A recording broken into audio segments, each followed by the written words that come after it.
Olá pessoal, sejam todos muito bem-vindos a mais uma aula aqui do canal.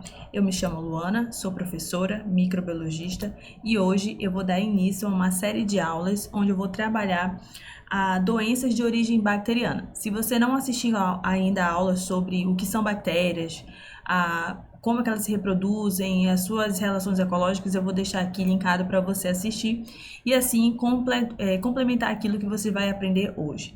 Você sabia, eu trouxe um dado assim bem interessante para a gente começar a nossa aula de hoje. Você sabia que a cada ano mais de 1 milhão de pessoas morrem em decorrência de doenças, como é o caso da tuberculose? Se você não sabe ou não conhece essa doença, a oportunidade de conhecer é hoje e agora. Bem, a tuberculose, eita que já começou antes, pronto, sim. A tuberculose ela é uma doença de origem bacteriana, ou seja, ela é causada por uma micobactéria, não é uma bactéria qualquer. Eu já dei uma aula aqui sobre micobactéria, eu vou deixar linkado aqui para vocês. As micobactérias elas têm umas características bastante peculiares, mas hoje a gente vai falar especificamente da doença. Então, a tuberculose é uma doença de origem infecciosa, ou seja, ela é capaz de ser transmitida ali de uma pessoa para outra. É uma doença bastante antiga e, apesar disso, ela continua sendo um problema bastante atual. Então, hoje eu vou falar não somente da doença de maneira geral, mas também das formas de transmissão, agente etiológico, sintomas, diagnóstico, prevenção e, no caso dessa doença em particular, também existe vacina. Mas antes de iniciar, eu trouxe alguns dados ali para mostrar para vocês a importância da gente estar comentando sobre essa doença, ainda nesse ano de 2023, porque esses são dados de um artigo que tirei, que foi publicado esse ano. Então, já tem documentado que existem pelo menos 2 bilhões de pessoas que abrigam uma forma latente de infecção por micobactéria e tuberculose. Então, é importante a gente fazer essa diferenciação entre tuberculose doença e tuberculose infecção, tá? Então, a tuberculose doença é quando você já tem ali a manifestação dos sintomas, né, dos sinais quando acontece. E a tuberculose infecção, normalmente ela é dita como infecção latente pelo micobactério tuberculose, é quando você tem a bactéria ali no seu corpo, só que ela está controlada, né? A sua multiplicação está sendo controlada ali pelo seu sistema imunológico, mas você está infectado por ela. E nesse caso de infecção, você não está ainda apresentando os sinais e sintomas. Cerca de 5 a 10% dos indivíduos com a infecção latente, que eu acabei de falar, estão predispostos a desenvolver a tuberculose ativa durante a sua vida. Então, em algum momento, essas pessoas que entrarem em contato com bacilo, que estão com bacilo no seu corpo, principalmente no pulmão, eles têm uma chance ali de desenvolver ao longo da vida, caso o seu sistema imunológico não dê conta ali de manter os níveis dos bacilos em níveis adequados, essa pessoa pode desenvolver a doença. Além disso, há um aumento de pelo menos 18 vezes de desenvolver a tuberculose para aquelas pessoas que já estão infectadas com o vírus HIV.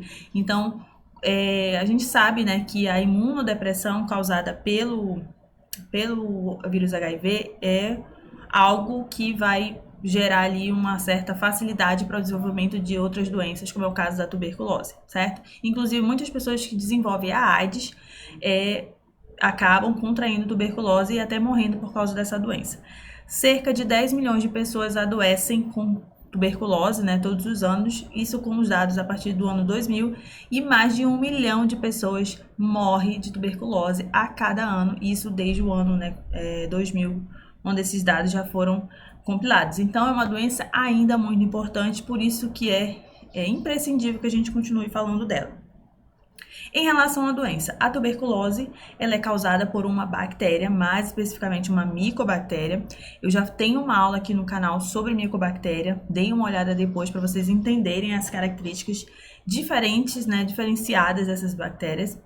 Mas ela é causada pela micobactéria chamada Mycobacterium tuberculose, mas ela também pode ser causada por algumas outras espécies. A mais comum é a Mycobacterium tuberculose, inclusive existe um complexo Mycobacterium tuberculose, mas existem outras espécies que também podem causar tuberculose, como é o caso do Mycobacterium bovis, Mycobacterium africanum e Mycobacterium microti, certo? Em relação à sua morfologia, sendo uma bactéria, tá? Ela é um organismo unicelular, procarionte, mas em relação à sua forma, ela é classificada como um bacilo, como vocês podem ver aqui nessa imagem. Ele pode ser reto ou ligeiramente curvo, não possui estruturas de locomoção, como aquelas que eu apresentei na aula anterior, por isso ele é considerado imóvel. Não tem a capacidade de formar esporo, graças a Deus, porque normalmente as bactérias esporuladas, elas têm uma patogenicidade ali a mais, né? E ela também não possui cápsula, certo? A doença tuberculose, ela afeta prioritariamente os pulmões, né? Inicialmente muito por conta da forma de contaminação, que é pelas vias aéreas. Então, o primeiro órgão ali afetado é o pulmão, mas existem também as suas formas extrapulmonares que fazem com que ela pode acometer ali outros órgãos do nosso corpo, tá? E aí, lembrando sempre que pacientes, né, pessoas com o vírus HIV, portadores do vírus HIV, mais especificamente aqueles que não fazem um controle com a terapia antirretroviral, ou seja, elas estão mais propensas a desenvolver em algum momento a AIDS, elas têm mais chances de desenvolver a tuberculose, especialmente a tuberculose pulmonar. Em relação às formas de transmissão, né? De que forma nós podemos nos contaminar com esse bacilo? A tuberculose, ela é uma doença extremamente contagiosa. Esse bacilo, essa micobactéria, ela é expelida ali pelas secreções emitidas pelas pessoas doentes quando elas falam, né? Quando ela fala, tosse ou espirra. Então, nesse momento, né? No momento dessas três ações básicas aí, essas bactérias elas saem na forma de aerossol e elas acabam contaminando aquele com quem se está falando ou ele está naquele ambiente, tá? Algumas situações favorecem a transmissão, por exemplo, os ambientes lotados. Então, locais com bastante aglomeração, onde tem uma aglomeração de pessoas, como é o caso de prisões, dos abrigos, dos hospitais, aquelas moradias em que as pessoas ficam muito próximas umas das outras, ou que existe uma quantidade muito grande de pessoas vivendo num ambiente, no espaço pequeno, são locais ali, são situações que predispõem a um aumento das chances de contágio. E também existem algumas pessoas que são consideradas pessoas do grupo de risco. No caso, os profissionais de saúde, especialmente aqueles que lidam, né, que trabalham ali com esse público ali que fazem, por exemplo, tratamento justamente dessa doença, eles são pessoas que estão mais expostas a contrair essa doença. Aqui eu trouxe essa imagem desse mesmo artigo que eu tirei aqueles dados que eu mostrei para vocês inicialmente. Eu trouxe essa imagem onde ele resume um pouquinho como ocorre a patogênese da tuberculose dentro do nosso corpo, especificamente da tuberculose pulmonar. Então, a gente começa analisando essa imagem aqui, essa primeira parte da imagem, onde você tem uma pessoa sintomática, ou seja, uma pessoa que tem a tuberculose ativa e ela está ali já expelindo uma grande quantidade de bacilos, tá? Dessas micobactérias, então, naquelas mesmas ações, quando ela fala, tosse ou espirra. E aí, essas bactérias, elas ficam ali na forma de aerossol, que são pequenas gotículas que a gente expele quando a gente fala, né, ou tosse, por exemplo. E aí, uma pessoa, né, que está ali naquele ambiente, que está ali em contato com aquele doente, pode adquirir essa bactéria, tá? E aí, como ela faz essa inalação, o primeiro ponto de fixação desses bacilos é no pulmão. E aí começa o ato, né, do fato da bactéria começar a querer se desenvolver. Então, naquele primeiro ponto, que é o pulmão, há o início da multiplicação desse bacilo. Ele é um bacilo que precisa ser fagocitado, ele precisa dentro de uma das nossas células, tá? Para conseguir começar ali a se multiplicar, certo? Então, essa primeira célula que vai ter o contato ali, que vai fagocitar o bacilo, são os macrófagos, que são as nossas células de defesa. Então, dentro do macrófago, que está exemplificado aqui nessa parte da imagem, ele vai fagocitar esse bacilo. Então, dentro do macrófago, vai haver a multiplicação desses bacilos. E aí, lembrando que essa bactéria, ela está ali no pulmão, tá? Então, vai haver toda uma resposta imune para tentar conter essa infecção naquele ponto. Então, você percebe que há um desenvolvimento de um granuloma, né? Que é um aglomerado de células de defesa, de secreções, dos próprios bacilos, uma tentativa do corpo em isolar, em manter isolado naquele local aquela bactéria, tá? E aí vocês percebem que tem uma balança em rosa. Essa balança significa que existem alguns fatores que vão, digamos assim, precisam ser levados em consideração para saber se vai ficar uma infecção latente ou se vai virar uma tuberculose ativa, tá?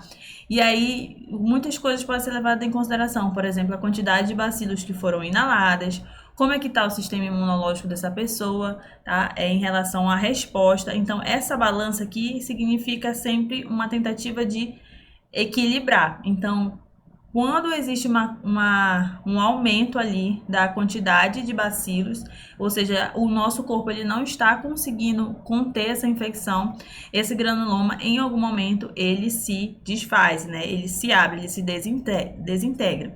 E como está cheio de bacilo ali, esses bacilos eles vão ser liberados e eles vão continuar infectando o tecido ao redor, tá? Lembrando que existe toda uma resposta inflamatória, tá? Então, o médico, como por exemplo, vai olhar uma radiografia de um paciente que está nessas condições, ele já pode visualizar algumas lesões justamente por conta da formação desses granulomas e da desintegração deles pela saída, né, dessas bactérias daquele ponto, tá? E aí, olha a balancinha de novo, esses bacilos eles saem, então há uma resposta inflamatória bastante intensa, você tem ali produção de anticorpos, né? Uma tentativa do nosso corpo ali se proteger. Perceba que a balança ela cai para o lado da bactéria porque há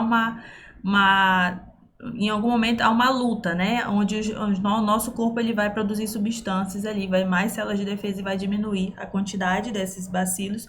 No entanto, essa pessoa já está assintomática, então ela já está transmitindo essa bactéria por meio da fala, tosse ou espirro, certo? Então, existe toda uma patogênese envolvendo a questão do bacilo, tá?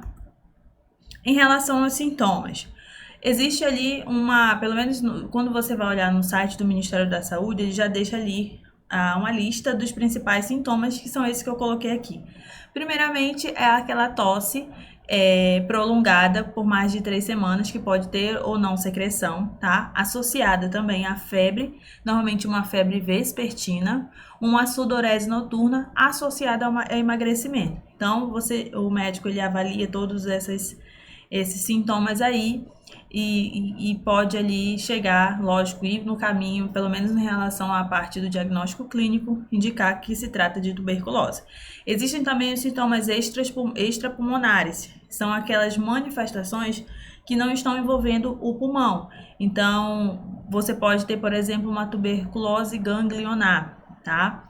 Onde esses micro-organismos eles vão chegar até os gânglios, né, ali, via tecido linfático, né, sistema linfático, e aí ele vai se multiplicar naquela região, você vai ter aumento dos linfonodos, então você vai ter sintomas diferentes do que aqueles que eu citei anteriormente, tá? Existe também a possibilidade da meningite causada pelo Mycobacterium tuberculose, então já serão outros sintomas diferentes daqueles que eu citei, certo? As crianças, lógico que devido à sua imaturidade no seu sistema imunológico, ela vai ter manifestações um pouco diferentes. Então, ela pode ter baixo ganho de peso, ela pode expressar ali um certo cansaço, fadiga, tosse, irritabilidade, até por conta do mal-estar que ela vai sentir, uma dificuldade para respirar e, em alguns casos, também palidez.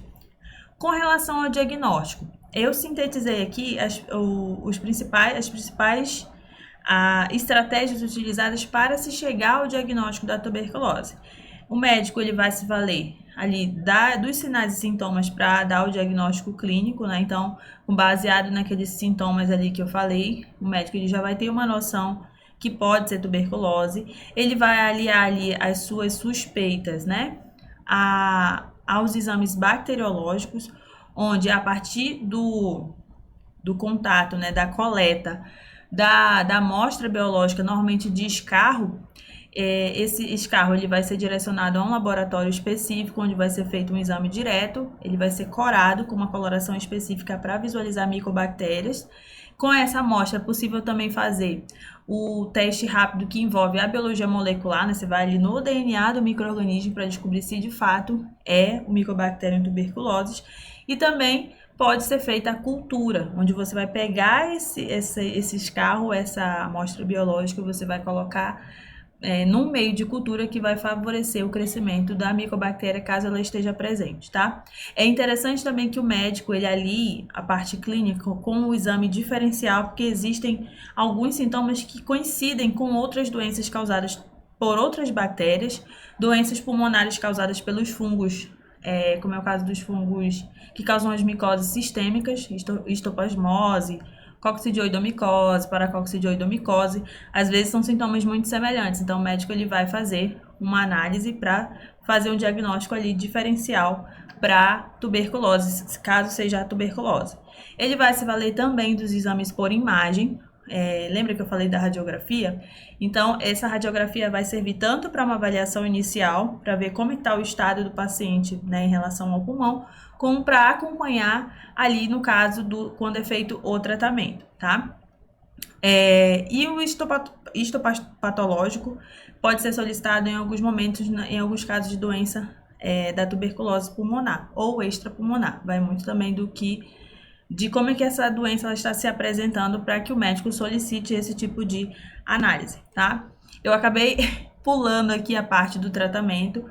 O tratamento ele é feito com antibióticos diferentes, é uma terapia onde você usa pelo menos 4 antibióticos diferentes para fazer o tratamento, uma vez que existe uma possibilidade bem grande de resistência, de você encontrar ali, se deparar com micobactérias resistentes, ou caso se usar apenas o antibiótico a desenvolver a resistência naquela micobactéria, então é feito um esquema utilizando 4 antibióticos diferentes, certo? E aí todos os antibióticos, toda a medicação ela é fornecida pelo Sistema Único de Saúde, existe todo um acompanhamento.